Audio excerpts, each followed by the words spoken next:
Si t'es encore là, c'est que t'es sur la bonne voie pour réussir. Tout d'abord, bonjour. Pour commencer, je tiens à vous dire que cette chaîne ne portera pas uniquement sur le trading, mais pour les intéressés, j'expliquerai en fin de vidéo. Bon, on peut commencer cette vidéo. Le trading, une solution miracle pour l'indépendance financière? C'est ce que nous allons voir tout de suite. Avant tout, nous allons voir qu'est-ce que le trading. Le trading passe avant tout par une analyse des marchés boursiers, où se confrontent deux camps, les acheteurs et les vendeurs. En termes un peu plus professionnels, les bearish ou les bullish. On analyse les marchés sur ce qu'on appelle broker. En français, on appelle ça les courtiers. Il est crucial de bien les choisir avant de se lancer. Mais je pourrais faire une vidéo de plusieurs minutes sur ça. Alors si vous voulez une vidéo sur ça, dites-le moi et je le ferai. Alors qu'est-ce qu'on vend, qu'est-ce qu'on achète sur ces marchés boursiers? Si c'est la question que vous vous posez, je vais y répondre dès maintenant. Tout dépend des instruments que tu trades. Par exemple, il y a les indices, comme le CAC 40 en France ou bien le Nasdaq en Amérique. Ce sont la moyenne des valeurs des entreprises les plus importantes d'un territoire. Nous achetons et vendons les valeurs marchandes de ces entreprises, car ces entreprises ont une cotation en bourse et les indices ce sont les moyennes de ces cotations. Par exemple, prenons l'exemple d'une pomme de terre. C'est comme si j'achetais une pomme de terre à 1 euro, j'attendais que la loi de l'offre et de la demande s'opère, j'attendais qu'elle monte à son plus haut prix et que je la revendais.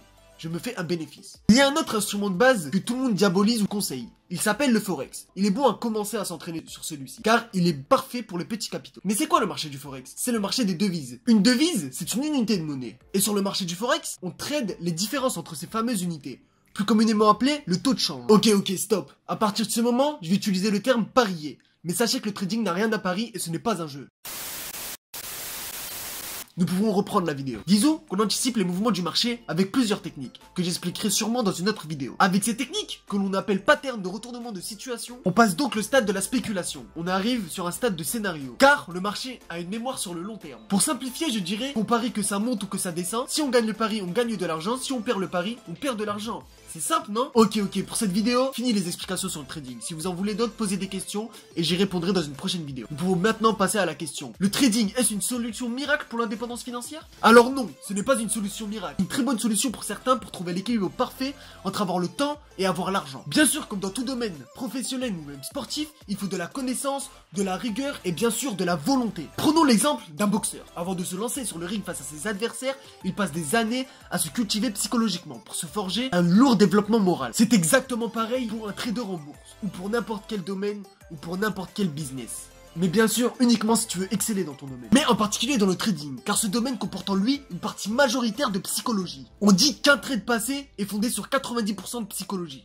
Est-ce que vous vous rendez compte? Bien sûr, il y a beaucoup d'ouvrages et de livres consacrés à la psychologie des traders. Mais bien sûr, je ferai une vidéo plus approfondie sur ce sujet très bientôt, ne vous inquiétez pas. Cette pratique sans connaissance peut se montrer désastreuse pour votre capital. Donc un conseil, si tu souhaites investir, apprends dès maintenant. Tous les matins, réveille-toi en te donnant un objectif dans la journée. Apprends sans relâche tous les jours, consulte les calendriers économiques. Et pour ce qui est du capital de départ, ça dépend de ton broker, de ton courtier. En général, il n'y a pas de dépôt minimum. Mais il est préférable pour moi d'investir à partir de 300 euros, 500 euros si c'est possible pour vous. Au début, ce sera très lent, mais avec 500 euros de départ, on peut faire de belles choses. Pour conclure, non, ce n'est pas une solution miracle. Il n'y a rien de miraculeux à trouver son indépendance dans le trading, mais si tu es intéressé par ça, apprends sans relâche. C'est vrai que certaines personnes font des sommes journalières extravagantes et hors normes, mais tout dépend de ton engagement, et surtout si tu souhaites avoir un métier chez toi et avoir beaucoup de temps libre. Si c'est ce que tu souhaites, alors c'est un très bon domaine pour toi. Et pour ceux qui sont restés à la fin, oui, la chaîne ne portera pas uniquement sur le trading. Elle portera sur beaucoup d'autres domaines qui peuvent mener vers la liberté financière ou l'indépendance financière. Appelle ça comme tu veux. Mon but ici est de te donner le bâton pour tendre vers ta réussite. Si tu es resté jusqu'ici, alors merci à toi, merci beaucoup. Lâche un like, lâche un commentaire, partage à tes amis, c'est très important. Si tu as un ami intéressé par la finance ou la liberté financière, tu peux lui partager cette vidéo ou ma chaîne. D'autres vidéos arrivent. Donnez-nous vos idées en commentaire, on les traitera sûrement dans une de ces vidéos. Et si tu es intéressé par mon train de vie en tant que trader, tu peux aller suivre mon Insta spécialisé dans le domaine, mon Snap spécialisé dans le domaine. Je posterai régulièrement des vidéos et des photos avec des modèles que tu pourras aller voir, avec des conseils, avec des biais psychologiques. Merci à toi et bonne journée.